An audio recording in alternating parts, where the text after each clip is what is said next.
When I first started plein air painting back in 2003, one of the biggest challenges for me was trying to figure out what supplies I needed to get started.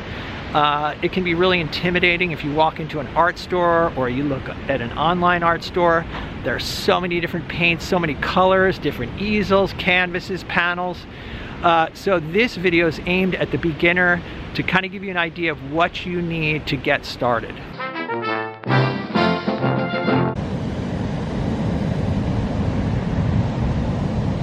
Alright, so we're going to start off with the French box easel. Many painters have seen these around. These are really popular. I think a lot of plein air painters start with these easels. They're kind of heavy and some people find them tricky to set up, but once you get the hang of it, they're not so bad.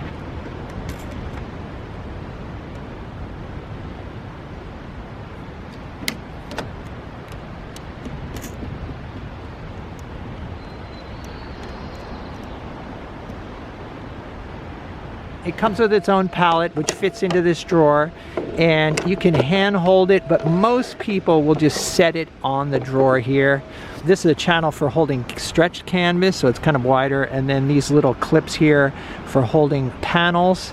There is storage for brushes, and then storage in the drawer for paints and other items. I didn't actually ever use the drawers because the thing is already heavy enough without it being loaded up with other equipment. So I would just carry my easel empty and then I'd put all the rest of the stuff in a backpack.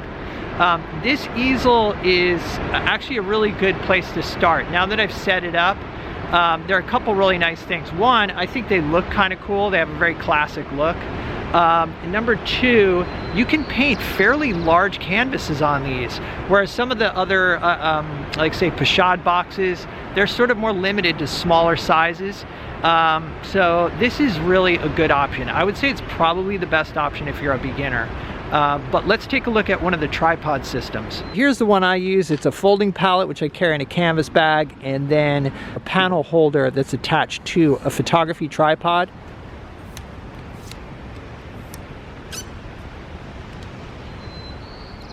Okay, so if you watch this channel, you know that this is the easel that I'm currently using. It's based on the Coulter easel from artboxandpanel.com, and you can check those out. They're about $350, $360, but it's based on, like I said, a photography tripod, and then it's got this panel holder right here. One of the pros of this type of easel is that you can fold up your palette and you can keep the paint on your palette. You don't have to scrape it off, whereas with the French easel, you've pretty much got to clean off your palette before you pack up. Another popular type of plein air easel is the Pochade box, which is basically just a painting box that fits on top of a photography tripod. They could be a good option, but they're, again, quite expensive. If you want to get a quality one, you're looking at probably, I mean, it could be up to $400, not including the tripod. So I'm really thinking that probably for the beginner, the French easel is a good way to go. It's less investment. It's something that you can use larger canvases on. I used it for 10 years, no regrets. And just setting it up right now, if I had to, I'd be happy painting on this. For colors, I'm recommending starting with a primary color palette of cadmium yellow lemon, which is going to be your most expensive paint, but worth it. Alizarin crimson is your red, ultramarine blue, and then a tube of phthalo blue, just for those blue greens that you can't get with these other three, and then titanium white. And I would suggest a big tube of the titanium white, big tube of the blue, and then these other three, you can get smaller tubes of those. Extra colors that are helpful and not expensive would be burnt sienna. I sketch in burnt sienna. Also, yellow ochre is a very handy color and it's not expensive either. You could get small tubes of those. I carry around all my paints in this plastic tub, and then I just keep it in my trunk. Okay, so I experimented with two different primary color palettes here. Both of them have cadmium yellow lemon as the yellow. The one on the right has ultramarine and alizarin crimson as blue and red, and then I've got phthalo blue and permanent rose for the blue and red on this one. And as you can see, the colors are more saturated on the one to the left here. That's because permanent rose is has really strong tinting power, and so does phthalo. Alizarin Crimson and Ultramarine are a lot easier to control. And as you can see, you get a really nice variety of colors here. Since the blue and red are really dark, I added a little bit of white so you could see that you get a really nice purple as well. People may ask, okay, well, how do you gray down your colors? You're gonna gray with complements, which is just exactly the opposite on the color wheel. It's a good time to talk about gloves. I always wear gloves because I'm super messy. I buy them in bulk at Lowe's. This is like $100 for $10. I'm sure some of you experienced painters like, hey Mike, don't forget about medium. Well, when I started painting, I didn't use medium, and I know a lot of painters that don't use medium. Often I don't use it when I go out painting. I'll just thin the paint a little bit with odorless mineral spirits, which for you beginners is what we're gonna be using for cleaning our brushes, so you're gonna have that with you anyway. So the brushes I'm gonna recommend are flats. You can use either synthetic or natural bristle. Natural bristle brushes tend to be cheaper, so I would just use inexpensive natural bristle flats in sizes, say 4, 6, 8, and 10. All right, this is a 4, this is a 6, and this is a 10. I get a lot of work done with these right here. All right, some other choices are rounds and filberts. Filbert is kind of a flat that has its edges rounded off. And then finally we have brights, kind of like a flat except it's shorter. These are handy brushes too. You could always pick up one of these to experiment with. I recommend starting with flats, and then you can just start experimenting with brushes. You might also want a small number 2 rigger or liner brush for signing your paintings when they're finished. But again, brushes are a really personal thing, but I think flats are a good place to start. You're also going to need to clean your brushes, so let's talk about that. You're going to want to clean your brushes with odorless mineral spirits. This is Gamsol, this is what I use. You could also use something like Terpenoid, and you're going to put your Gamsol or your odorless mineral spirits into a brush washer. This one happens to have a resealable lid, which is really convenient. You just seal it up, pop it in your backpack, and go. And here we have my first brush washer, which I made myself out of a bean can, and then inside we've got a little olive can that I punched a bunch of holes in. Basically that serves as a grate so you're not swishing it around in the sediment in the bottom. This does not seal up though, so you've got to drain it every time you're finished painting. So I would just shake it up and then pour it off into a bottle. If you let the bottle set overnight, all the pigment settles to the bottom, and then you can pour off clear odorless mineral spirits. So you never need to throw away mineral spirits. That's something a lot of people are confused about, like, what should I do with this?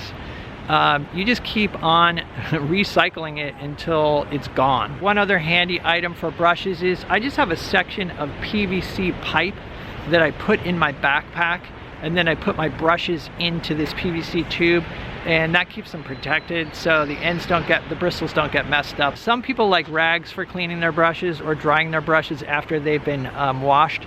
I just use paper towels. I do carry rags just as backup, but I don't use them that often. I don't go through a lot of paper towels. I can go through a whole painting and only use 1 or 2. And then they're so saturated with mineral spirits by the time I'm finished that I just use them for cleaning up my palette. The surface you paint on is called your support. So that could be either canvas or panels. I'm going to recommend starting with inexpensive canvas panels. As for sizes, I would use 8x10 and 11x14.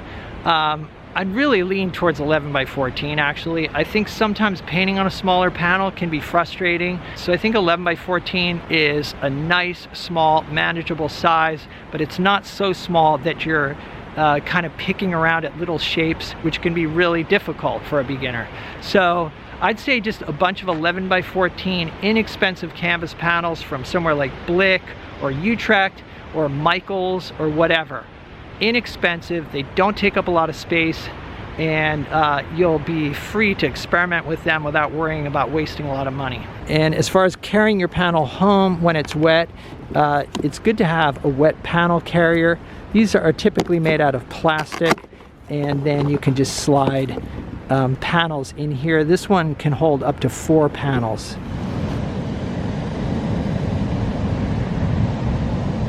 A few more items. It's really handy to have some baby wipes for cleaning up your hands, and some people even clean their palettes with these. I don't, but also you'll need a palette knife for cleaning your palette. and scraping off areas of your painting that don't work.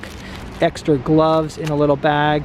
These are viewfinders used for composing a scene. Plastic bag to keep your dirty paper towels in. Again, don't forget your paper towels. Some sort of backpack or carrying bag that's got ideally a lot of pockets in it and plenty of space. A wide brim straw hat is really handy because it's hard to paint when you've got sun in your eyes. There are a few other things I didn't talk about, obviously, like sunscreen and water, bug spray, an umbrella. Some people like to use an umbrella to keep the sun off of themselves and their palette and their painting. I can't really use an umbrella here because it's just too windy. And it's just one extra thing to carry. Okay, so a few final words of encouragement here and advice. I would say set up your equipment at home and do several paintings before going out in the field.